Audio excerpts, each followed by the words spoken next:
Itukuzwe damu ya Kristo. Karibu mpendwa mtazamaji wa Mwangaza Digital, naye msikilizaji wa Mwangaza FM. Tusikilize na tafakari ujumbe mtakatifu Gaspari, ikiwa leo tarehe 19 ya mwezi wa 10. Bahati gani kwetu tulionayo kutumia muda mfupi tulionao katika hija ya sasa kwa kuvuta roho. Jinsi gani hitaji hili la utume, tafakarini mara nyingi maneno haya: mtu yeyote akinitumikia, Baba atamheshimu. Bahati gani kwetu tulionayo kutumia muda mfupi tulionao katika hija ya sasa kwa kuvuta roho. Ni fursa ya kipekee, zawadi ya Mungu, kutafuta na kuimarisha uhusiano wetu na yeye.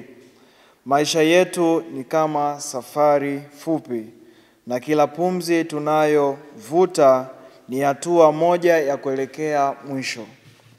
Kwa hivyo, ni muhimu sana kutumia muda huu kwa busara, tukijitahidi kuimarisha roho zetu na kutafuta ukamilifu wa kiroho.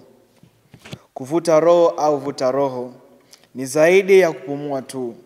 Ni mchakato wa kina wa kujitafakari, kutafuta ukweli na kuunganishwa na Mungu. Ni kutambua udhaifu wetu, kutubu dhambi zetu na kujitahidi kuishi maisha ya utakatifu.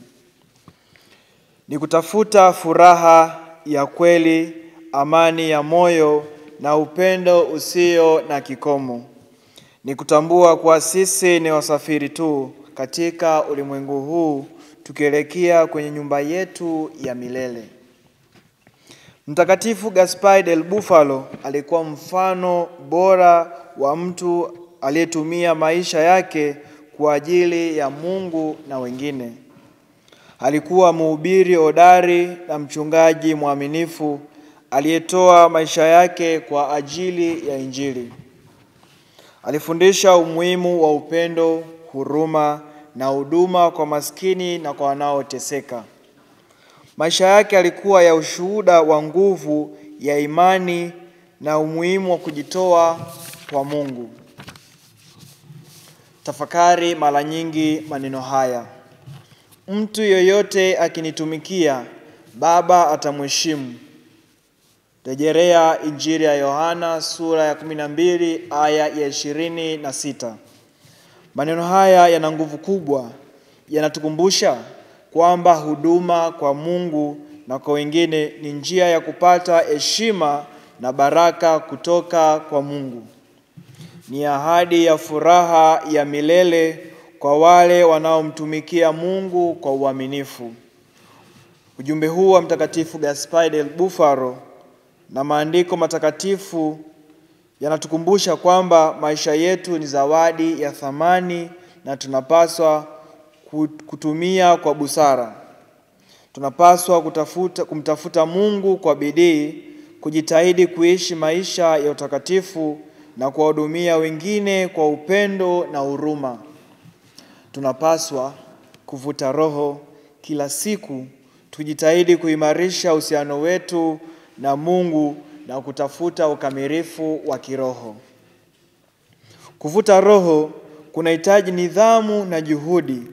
Inahitaji muda wa kujitafakari, sala na kusoma neno la Mungu.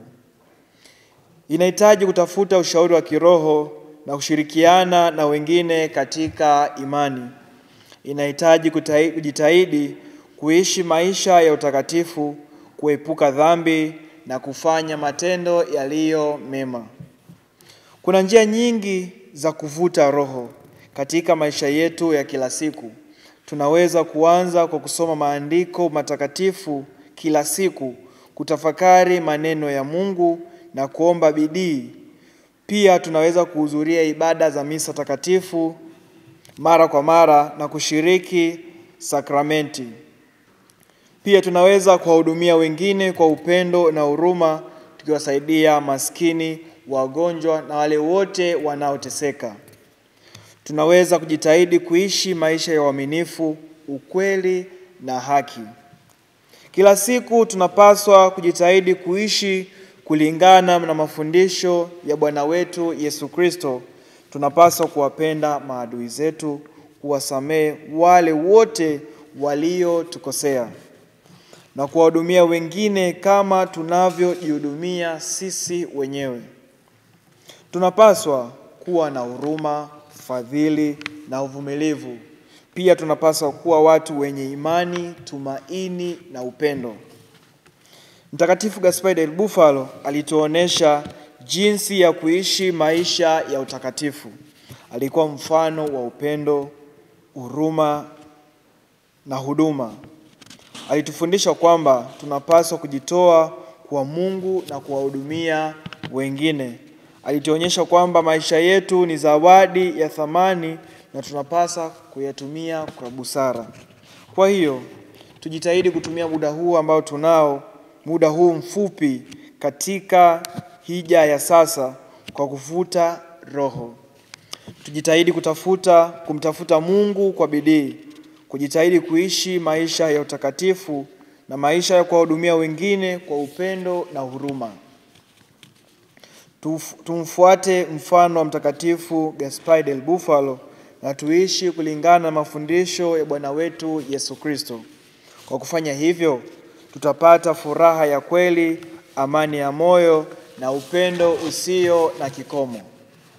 Tukumbuke maneno ya Bwana wetu Yesu Kristo, mtu yeyote akinitumikia, Baba atamheshimu. Tunasoma katika Injili ya Yohana sura ya 12 aya ya 26. Hii ni ahadi ya thamani. Ni ahadi ya furaha ya milele kwa wale wanaomtumikia Mungu kwa uaminifu. Kwa hiyo, tujitahidi kumtumikia Mungu kwa moyo wote, akili zetu zote na nguvu zetu zote. Tujitahidi kutumia kila siku kama fursa ya kukua kiroho, kujifunza zaidi kuhusu Mungu na kuimarisha uhusiano wetu naye. Tufanye sala kuwa sehemu muhimu ya maisha yetu ya kila siku, tukizungumza na Mungu kama rafiki. Tufanye matendo mema kuwa sehemu ya maisha yetu, tukisaidia wengine na kuonesha upendo kwa Mungu. Tukumbuke kwamba maisha yetu ni safari fupi, lakini ni safari yenye thamani. Tutumie kwa busara, tukimtafuta Mungu na kujitahidi kuishi maisha ya utakatifu. Kwa kufanya hivyo, tutapata furaha ya kweli, amani ya moyo na upendo usio na kikomo. Itukuzwe damu ya Kristo. Niliyekuletea tafakari hii ni mimi Frateli Emmanuel Samuel Nziuna, frateli wa shirika la misionari damu takatifu ya Yesu.